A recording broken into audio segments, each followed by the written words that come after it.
안녕하세요. 올케어 나치바 양간호사입니다. 오늘의 강의는 여름이 되었을 때 이제 무한증이나 이런 것 때문에 관리를 어떻게 해야 되는지에 대해서 한번 시작하도록 하겠습니다. 먼저 파브리병에 대해서 잠깐 복습을 하고 넘어갈게요. 파브리병은 X염색체 유전 질환으로 알파 갈토시다제 A라는 효소의 활성도가 부족하여 당지질, 이 GB3라는 물질이 전신의 혈관 내피세포에 쌓이게 되고 신장, 심장, 신경계, 피부 같은 여러 장기 증상이 나타나는 다기관 질환이 됩니다. 그래서 이 중 비교적 일찍 나타나는 대표적인 증상으로 손발의 저림과 통증, 혈관 각각종, 그리고 오늘 중점으로 다룰 이 무한증이 비교적 나타난다고 합니다. 특히 무한증과 더위는 서로 밀접하게 연결되어서 여름에 좀 증상이 더 심해질 수 있기 때문에 이걸 한 번 더 말씀드리도록 하겠습니다. 땀을 잘 못 흘리게 되면 체온 조절이 좀 어려워지는데 이건 왜 그럴까요? 우리 몸은 37도 부근에 체온을 좀 유지를 하기 위해서 자율신경계로 땀을 내며 열을 배출을 하게 됩니다. 그런데 파브리병에서는 당지질인 GB3가 이런 땀샘, 에크린샘의 분비세포를 포함한 여러 조직에 쌓이게 되고 결과적으로 이 땀 분비가 줄어들니 열 발산이 잘 안 되고 결론적으로 열에 굉장히 취약해지는 열 불내성과 증상 악화로 이렇게 이어지는 흐름이 생기게 됩니다. 그래서 이런 열 불내성이 얼마나 파브리병 환자에서 흔한지 한번 좀 찾아봤었는데요. 이 FOS라는 거는 여러 국가의 파브리병 데이터를 좀 모은 그런 연구예요. 그래서 여기 데이터에 따르면 남성 환자의 48%가 열 불내성을 보고하고 여성에서는 약 44%에서 이런 증상을 호소한다고 합니다. 그리고 땀이 좀 잘 안 나게 되는 저한증 같은 것도 남성은 13세, 여성은 29세에서 나타났다고 합니다. 그래서 이 연구 말고도 다른 연구도 한번 찾아봤었어요. 그래서 이제 이거는 피부 쪽으로 해서 찾아봤더니 여기에선 남성은 53%, 여성은 28%로 기존 아까 저희가 조금 전에 봤던 44%보다는 좀 줄었긴 했지만 그래도 이 결론적으로 말하는 거는 남성과 여성이 거진 다 이렇게 그 열 불내성을 보고가 되고 있다는 점을 확인할 수가 있었습니다. 그래서 이 무한증이 그냥 단순히 땀이 안 나는 문제로 끝나는 게 아니잖아요. 이제 무한증으로 인해서 이제 통증이 악화가 되거나 파브리병이 아닌 다른 질환으로 오진으로 좀 이어질 수도 있다고 합니다. 이 무한증 같은 경우는 땀이 안 나니 이 땀의 액체로 열 발산이 안 돼서 이런 더위나 운동으로 인해 이런 불내성을 높여지고 결국 손발 저림과 통증을 더 쉽게 유발할 수가 있다고 합니다. 또한 이렇게 피부에 땀이 안 나니 건조해질 수도 있잖아요. 그래서 이런 증상이 쇼그렌 증후군에서도 있는데 실제로 이 쇼그렌 증후군으로 오인돼서 진단이 좀 늦어졌던 사례도 있다고 합니다. 그럼 이 여름이 되면서 왜 더 이런 통증 같은 게 더 심해지는 환자분들이 좀 있는데요. 이거는 이제 아무래도 이제 더위가 우리 총 쏘는 방아쇠를 트리거라고 하는데요. 이 발작성 통증은 더위가 트리거가 될 수 있다고 합니다. 이 파브리병의 발작성 통증은 그냥 일반적으로 손발이 아프다 이게 아닌 참을 수 없이 이제 뭐 심한 경우는 불에 타는 것 같다라고까지 표현하시는 분도 계세요. 그런 게 최소 수분에서 뭐 며칠 동안이나 지속되는 경우도 있다고 하고요. 이거가 잘 유발되는 게 발열, 열이 나거나 운동을 하거나 이제 이런 밖에 여름과 같은 이런 더위에서 더 자주 유발이 되고 그래서 이제 이 여름철 더위가 그냥 단순히 덥다 뭐 땀이 체온이 발산이 잘 안 된다 이런 게 아닌 실제로 통증 위기 이제 크라이시스 이런 방아쇠가 될 수 있다는 점도 한번 기억해 주시면 좋을 것 같습니다. 그럼 이제 여름에는 이제 파브리병 환자분들이 이제 어떻게 관리를 하면 좋을지도 찾아봤어요. 뭐 수분 관리는 저희가 일반적으로 다 아는 얘기이긴 한데요. 한번 이렇게 정리하고 넘어가겠습니다. 아무래도 더위로 인한 탈수가 저게 땀이 안 난다고 해도 이제 우리가 일반적으로 소변으로도 나가고 다 하잖아요. 그렇기 때문에 평소보다는 이제 자주 물을 조금씩 더 마셔주시는 게 좋고 너무 더운 낮 시간대는 외출을 좀 피하면서 실내에서 휴식을 좀 취하는 게 좋을 것 같습니다. 그리고 우리가 목이 마르다 이렇게 갈증을 느끼면 이미 체내 수분이 부족하다는 신호이기 때문에 이 갈증을 느끼기 전에 미리미리 수분을 보충하는 습관이 좋습니다. 물론 콩팥 신장이나 심장 증상에 따라서 이제 수분 섭취를 또 많이 하면 안 되는 그런 경우도 있어요. 그럴 때는 이제 환자분의 개별 상태에 따라 꼭 담당 의료진이랑 상의가 필요한 것도 주의해 주시면 좋겠습니다. 자, 그러면 이제 두 번째 체온 관리인데요. 이제 일반적으로 너무 더운 여름에는 열사병 이런 거 많이 들어보셨죠? 열사병과 같은 온열 질환을 좀 예방하는 목적으로 많이들 추천하는 내용인데요. 가벼운 옷차림은 당연히 이거는 잘 아실 것 같고요. 이제 냉찜질 같은 거는 이제 너무 얼음팩을 갖다 대면 또 그건 또 조금 위험하다고 해요. 그래서 제가 아마 작년에 여름에 이런 온라인 강의를 하면서 그 쿨링 패치를 한번 참여 선물로 나간 적이 있을 거예요. 그래서 이런 쿨링 패치가 우리 어린애기들 열 날 때 이마에 붙여서 열을 낮추는 것처럼 이런 조금이나마 도움이 된다고도 합니다. 그래서 이런 목덜미 뒤쪽이나 어깨 이런 부분에 좀 붙이는 게 열을 좀 날려주는데 좀 도움이 된다고 합니다. 이제 세 번째, 이제 여름철에는 아무래도 활동을 조절하는 게 핵심인 것 같아요. 이제 운동이나 이런 활발한 신체 활동은 체내 열을 발생을 시키고 특히나 땀이 잘 안 나는 무환증에 있는 환자에게서는 열불내성을 더 악화시킬 수가 있습니다. 그래서 물론 이제 가벼운 조깅이나 이런 거는 평상시에 하시던 분이 갑자기 여름에 하지 말라라고 하면은 뭐 힘들으실 수도 있지만 이런 여름철에는 무리한 활동보다는 강도를 좀 낮춰서 조금씩 자주 좀 쉬어주시는 게 좋고요. 그리고 이런 옆에 이제 두통이나 극심한 보통, 손발끈 그림이 갑자기 심해졌다 이럴 때는 활동을 좀 멈추고 시원한 곳으로 옮겨서 쉬어주는 게 좋겠습니다. 그럼 여기서 이제 이 파브리병 환자분들의 치료제로 이 ERT, 효소대체요법에 대해서 잠깐 하고 넘어갈게요. 이 효소대체요법은 파브리병 환자에게서 부족한 알파 갈라토시다제 A 효소를 정맥 주사로 2주 간격으로 이제 보충해주는 치료법이잖아요. 그래서 이거 같은 경우는 보통은 이제 몸무게 체중당 몇 밀리그램 이렇게 정해져 있고 또는 주사약으로 3가지 약이 있고 알약으로 1가지 약이 있잖아요. 이제 그 환자분들이 많이들 저한테 여쭤보시는 게 본인이 알약 먹는 걸로 좀 바꾸고 싶다고도 말씀을 하세요. 하지만 알약으로 복용을 하기 위해서는 제가 이제 유전자 변이 그에 대해서 영상을 한번 강의를 했었을 때 말씀드렸는데 그 변이가 글자 한 글자만 바뀌어도 변이가 생기는 거라서 그 종류가 1000여 개가 넘는다고 해요. 그럼 그 1000여 개의 유전자 변이 중에 약 한 15%에서 20% 정도의 변이에서만 알약으로 먹었을 때 치료 효과가 있다고 합니다.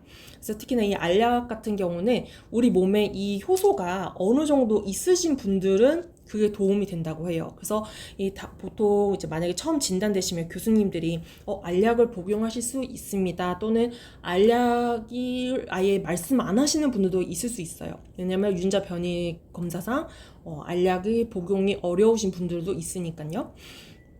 또는 이제 알약을 복용을 할 수 있는데 효소 수치가 너무 낮아서 그냥 2주 간격으로 효소 대체법을 하시는 게 좋습니다 라고 말씀하시는 경우도 있고, 또는 효소 수치가 어느 정도 있어서 알약으로 복용하실 수 있는 유전자 변이입니다 라고 말씀해 주셔서 처음부터 알약으로 드시는 경우도 있습니다. 그래서 요거에 대해서는 환자분마다 이런 증상이나 이런 게 다 다르기 때문에 꼭 담당 의료진의 안내를 따라 주시는 게 좋을 것 같습니다.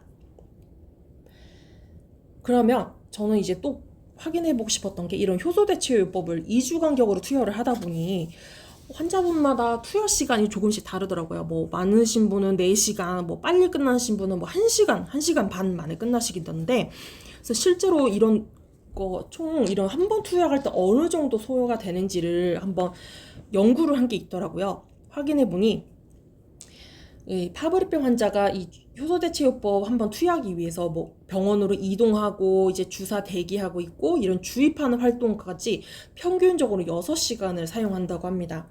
그러면 평일에 6시간이라는 거면 거의 반나절 이상을 쓰게 되는 거잖아요. 그래서 이 논문에서 또 확인해보니 환자의 5명 중 1명 그리고 보호자분들 동행을 했을 때 약 절반 이상은 이 투약 때문에 실제로 근무 시간까지도 조정을 했다고 해요. 그래서 이거를 해외에서는 환자분들에게 좀 이렇게 시간 부담을 줄이기 위해 자택에서 주사를 놓는 거를 하고 있다고 합니다. 그래서 이거는 이제 이탈리아에서 한 연구인데요. 파우리병 환자 85명을 대상으로 총 이 효소대체요법을 다 합쳐서 4,000회 이상 투여를 했더라고요. 그래서 한번 어떻게 운영되는지 봤더니 전문 간호 인력, 아마 가정 방문 간호사 같아요. 그래서 이런 분들이 2주마다 환자분을 방문해서 주입 전과 후 모두 이제 혈압이나 이제 맥박수, 뭐 체온 이런 거 다 측정을 하고 환자분 투여하는 동안 만약에 이상 반응이 생겼다 그러면 담당이랑 실시간으로 바로 연락을 취해서 이렇게 하는 시스템입니다. 아무래도 이제 격주로 2주마다 정맥주사 스케줄이 우리 삶의 질에 영향을 줄 수 있다 보니 자택에서 주사를 맞는 게 환자의 부담을 줄이는 데 굉장히 좀 효과적이라고 해요. 근데 아직까지는 우리나라에서는 이건 불가능하다고 합니다. 그래서 지금 가정방문 간호사가 우리나라에 있기는 한데요. 이 파브리병 같이 이제 주기적으로 맞는 거로는 아직 해당이 안 되고, 시골에 있는 어르신들이 많이 밀집해 있는 같은 곳에선 환자가 병원을 오기가 너무 힘드니 의사의 처방하에 가정방문 간호사가 자택으로 방문을 해서 이제 처방된 약물을 투여하는 그런 거는 진행이 되고 있습니다. 그래서 언젠가는 이제 우리나라에서도 이제 파브리병 환자분들을 치료받을 때 집에서 할 수 있는 게 가능하지 않을까 이렇게 한번 생각을 해보고 있습니다. 자, 그러면 이제 투약을 2주마다 해야 되는데 이제 여름철이나 이런데 보면 해외 여행을 가고 싶어 한다는 그런 뉴스를 본 것 같아요, 저도. 그러면 이제 실제로 해외 여행을 갈 때 이 스케줄을 잘 맞춰서 가야 되잖아요. 그럴 때 이거를 한번 저도 정리를 해보았어요. 아무래도 여행 일정을 이제 이 효소대체요법 스케줄에 맞추는 게 가장 베스트긴 하고요. 또한 이제 만약에 해외에 나갔을 때 예를 들어서 비행기를 타거나 하면 이런 소견서나 건강기록 같은 거를 지참을 하시는 게 좋을 것 같습니다. 왜냐하면은 혼자 있을 때 갑자기 나는 무슨 증상이 있다 이런 거를 응급실에서 볼 때 뭐 지갑이나 뭐 핸드폰 이런 거를 많이 보게 되잖아요. 그럼 그때 이제 응급카드처럼 파브리병이라는 걸 알고 있고 내가 어떤 치료제를 받고 있으며 신장과 심장으로 뭐 어떤 것 때문에 어떤 알약까지도 먹고 있습니다. 그리고 나의 응급 연락처는 내 가족 누구에게 연락해 주세요. 이런 거를 응급카드로 만들면서 소견서 같은 것도 영문으로 된 거를 가지고 가면은 훨씬 많이 도움이 된다고 합니다. 그래서 이런 소견서에는 당연히 이제 뭐 진단명 이런 게 들어가야 될 것 같고요. 그리고 현재 지금 치료하고 있는 내용이 뭔지도 필요하고, 뭐 최근에 뭐 신장이나 심장 기능을 좀 설명할 수 있게 최근 검사 결과의 요약 같은 것도 한번 받으면 좋을 것 같아요. 그래서 이거 외에도 혹시나 내가 이미 다른 약을 복용을 하고 있는데 만약에 해외에서 현지에서 치료가 해야 된다 그럼 상호작용 확인을 위해서 이런 게 좀 들어가야 되고, 그리고 응급 연락처가 꼭 필요합니다. 보호자 한테 연락할 수 있는 거랑 담당 의료진 어느 병원에서 지금 진료하고 있는지 이런 게 좀 들어가면 좋습니다. 그래서 이제 보통 이런 해외에 나갈 때는 아무래도 영어가 만국 공통어로 많이 쓰이잖아요. 그래서 당연히 한국어랑 영어로 된 이런 이렇게 소견서를 좀 작성하는 것도 좀 도움이 될 수 있습니다. 자, 그럼 거진 이제 마무리가 돼가고 있는데요. 오늘의 핵심 한번 조금만 정리를 해볼게요. 이제 무환증과 열불내성은 아무래도 GBC라는 당지질이 축적이 되니 땀샘 기능이 저하돼서 체온 조절이 어려워지고, 특히나 이런 더워지는 여름에는 열 노출로 인해서 발작성 통증, 그냥 단순히 손발 아픈 정도가 아닌 최소 몇 분에서 며칠 이상 아주 손이 불타는 듯한 이렇게 크게 너무나 아픈 그런 통증까지도 이제 방아쇠가 될 수 있다는 그런 얘기도 있고, 또 아무래도 여름에는 수분 섭취와 체온 관리, 활동 조절 이런 것도 같이 챙겨주는 게 좋고요. 만약에 투약을 하신다면 이건 재택 인퓨전 같은 건데 해외 사례입니다. 우리는 해당이 안 돼요.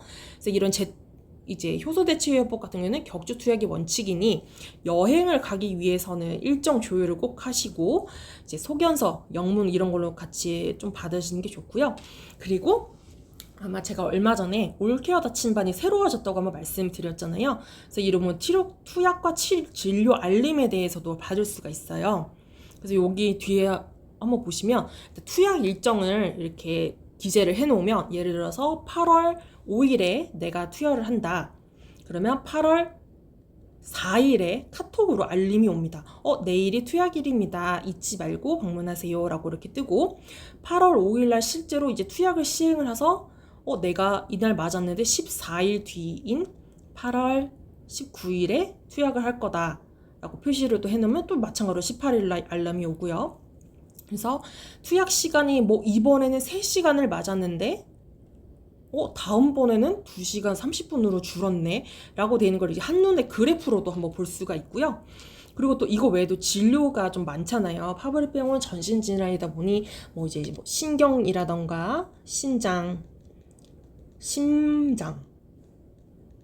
같은 이런 다른 것도 많이 보게 되는데, 이게 물론 당연히 병원에서도 알림이 오지만 이런 진료 일정에 대해서도 여기 올케어 나침반에서 입력을 해놓으면 당연히 하루 전에 카톡으로 알림이 오고요.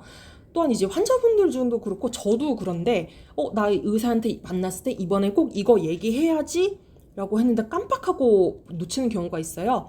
그럴 때 걱정 안 하셔도 되는 게, 이 진료일을 설정을 해서 입력을 할 때 그 밑에 메모처럼 내가 교수님한테 이거 얘기해야지 라고 기재를 해놓으면 리마인드 알림이 이 하루 전 알림이랑 같이 매듭이 돼서 맞다, 내가 내일 이거 얘기하기로 했지 라고 이렇게 리마인드 깜빡하지 않을 수 있도록 만들었습니다. 그래서 저는 이거는 좀 많이들 한번 활용하시면 좋을 것 같고요. 그 다음 이제 3번째, 저희가 원래 카톡 채널에 이제 뭐 카드 뉴스나 온라인 강의를 그냥 막 거기에서 바로 볼 수 있었는데, 이제는 모두 이제 올케어 나침반으로 이관이 됩니다. 그래서 요거를 이제 앞으로도 이런 거 보시려면 이런 올케어 나침반으로 좀 보시는 게 좋을 것 같고요.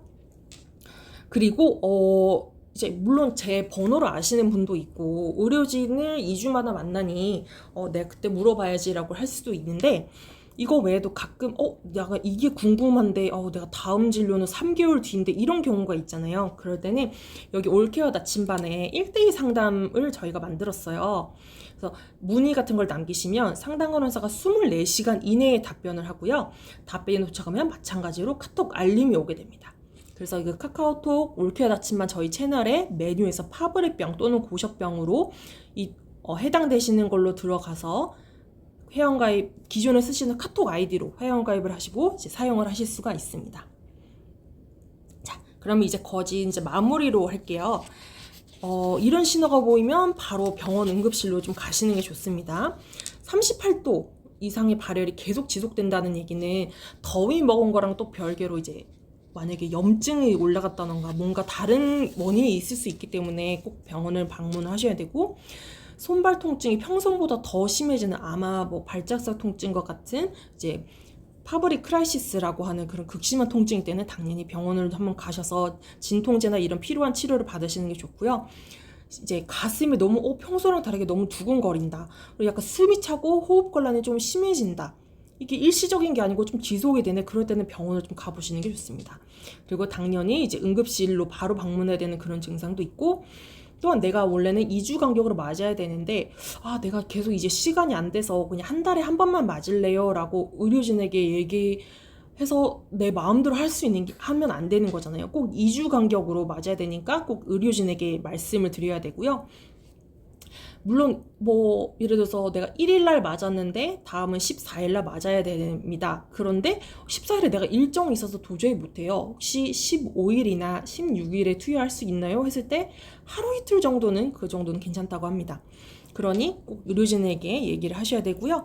그리고 응급실에 가셨을 때는 내가 파브리병이라는 질환을 가지고 있고 이런 약을 투여를 하면서 치료를 받고 있습니다 라고 알리는 게 좋으면서, 만약에 내가 갑자기 너무 힘들어서 말을 못하는 상황이 되었다 그러면은 이런 응급실에서 또는 그 119에서 확인을 할 때 핸드폰이나 이런 지갑 같은 걸 열어봐서 혹시 뭐 이런 응급카드 같은 게 있는지도 보시기도 하거든요. 그래서 그런 거에 가지고 다니면서 조금 이렇게 알릴 수 있으면 좋을 것 같긴 합니다. 그리고 요거는 이제 환자분들 중에도 여러 가지 좀 여쭤보는 게 있어서 가지고 와봤어요. 그래서 이제 특히나 이제 치료제에 대한 내가 알약으로 먹는 건 안 되는지, 또는 이 지금 용량이 나한테 잘 맞는 건지, 지금 몇 시간을 들어갔는데 이게 괜찮은 건지도 좀 많이들 여쭤보시는데, 이거는 우리 주치의가 제일 잘 알고 있잖아요. 그래서 요거는 진료할 때 꼭 물어보시는 게 좋고요. 이제 여름철 체력 관리에 위해서 아까 제가 얘기했던 수분 보충 같은 경우에는 심장이나 신장에 이런 증상으로 계속 다니시는 분들은 본인에게 맞는 수분 섭취량이 어느 정도 있는지 이런 거로는 꼭 주치의랑 한번 다시 얘기하는 게 좋고요. 해외여행을 가서 ERT를 효소대처법을 받을 수 있는지 사실 이거는 어렵기는 하잖아요. 그런데 이제 간혹 이제 해외 출장이 많은 회사에서 있을 경우에는 해외 보험에 좀 산정이 돼서 된다고는 하기도 합니다. 그래서 요런 거 같은 경우는 해외 여행 가거나 해외 체류 또는 해외 출장 있을 때는 현지의 보험 적용이나 회사에서도 연결되어 있는 보험이 어떻게 되어 있는지 확인하는 게 좋을 것 같고요. 그리고 내 증상이 어느 정도로 심해졌을 때 다시 병원을 와야 되는 건지 외래나 이런 거 예약을 어떻게 해야 되는지 이것도 한번 의료진께 확인을 해봐서 기억해 주시면 좋을 것 같습니다. 자, 그리고 이제 파브리병 같은 경우는 파브리병도 그렇고 고저병도 그런데요. 올케어 나침반을 통해서 이제 뭐 투약이나 진료 알림 그리고 1대1 상담과 이런 알람 같은 거 일정하는 거 그리고 궁금한 점 즉시 문의할 수 있으니까 이용해 주시면 좋을 것 같고 담당 의료진 이제 주치의가 환자분 개인의 상태에 맞는 가장 신뢰할 수 있는 안내자이잖아요. 그래서 요거는 꼭 한번 잘 이렇게 진료 일정의 메모장으로 내가 물어볼 거 뭔지 이렇게 잘 기록을 해 놓으시면 가장 좋을 것 같습니다. 그리고 제가 가끔 올케어 나침반 카톡 채널에도 이런 자조 모임 같은 거를 올리기도 하잖아요. 그래서 여기에도 들어가 보시면은 환자분들은 나의 경험이 어떤지 이제 서로 이제 정서적 지지도 되고 이런 게 가능하니까 한번 방문하면 좋을 것 같습니다. 요거는 아까 제가 말씀드렸던 응급실에 갔을 때 이런 응급카드 같은 거 한번 좀 이렇게 뭐 차 안이나 뭐 지가방 가방 안에 주머니 안에 또는 핸드폰 배경화면에 뭐 이런 식으로 좀 넣어주시면 좋을 것 같아서 이렇게 가지고 왔습니다. 네, 오늘 강의는 여기까지이고요. 오늘도 함께 해주셔서 너무나 감사드립니다. 그래서 투약 일정 알림이나 진료 일정 알림 그리고 궁금한 점에 대해서 상담 문의 같은 경우는 이 올케어 나침반에서 가능하며 모두 다 이제 블라인드 표시가 되기 때문에 이제 내 개인 정보가 어디 나가는 거 아니야 이런 거 전혀 걱정하지 않으셔도 됩니다. 그러면 저는 오늘 여기까지 하고요. 다음에 또 더 좋은 내용으로 함께 하도록 하겠습니다. 감사합니다.